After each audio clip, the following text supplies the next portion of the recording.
first standard of Unit 6, F4, you're going to learn how to use functions to solve problems. All the terms below you should already know.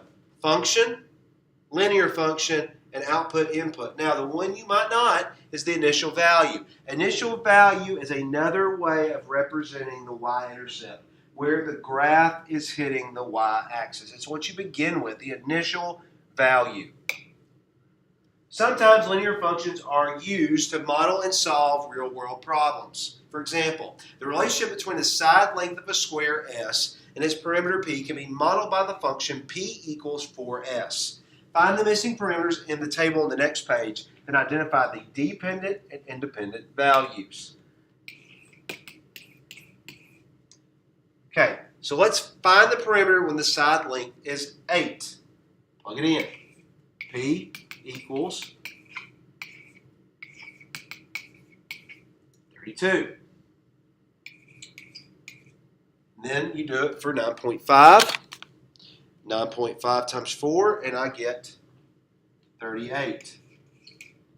Now, last step. Identify the independent and dependent values.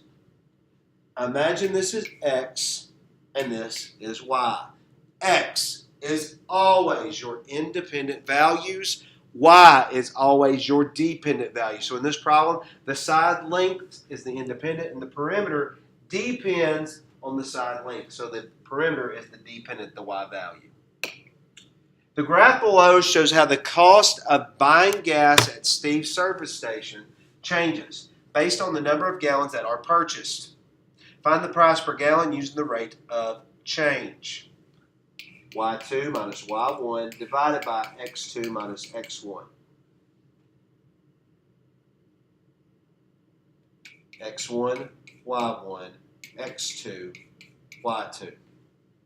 6 minus 3 divided by 2 minus 1, and I get 3 over 1. So my rate of change, my price per gallon, is 3 over 1.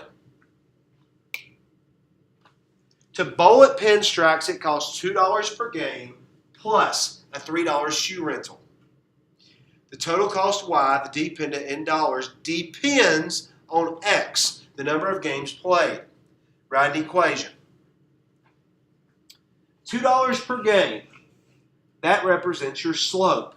So Y equals 2X. The 3 plus a $3 shoe rental, you got to pay that no matter what. That is your initial value. So your equation would be Y equals 2X plus 3. As you can tell, that is also in slope-intercept form. Here's the table that could represent the cost of how many games you would play. To rent a limousine from Deluxe Limousines, a customer must pay a set fee plus an additional amount per hour, as shown by the graph below. Identify and interpret the initial value and the rate of change. So let's go ahead and start there. Here is your initial value. That's B. B is 50. That's your initial value. That is your y-intercept, the initial value. That is what you're starting with no matter what.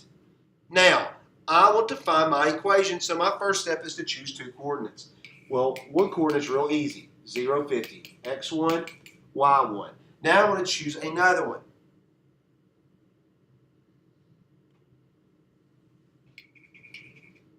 Five, 3, 50. X2, Y2. Plug it in.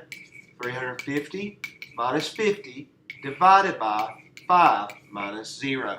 And I get 300 over 5, and I get 60. Now, let's write the equation. M is 60 now. Your initial value is 50. Y equals 60x plus 50. Now, what the question is asking is how much would it cost to rent a limo for 8 hours? Your hours is your x value. So y equals 60 times 8 plus 50. 60 times 8 is 480 plus 50. And I get y equals $530. So with the initial value, what you're starting with, what it costs, the flat rate plus $60 an hour, you're going to pay $530 for an 8-hour limo rental. And there's the explanation.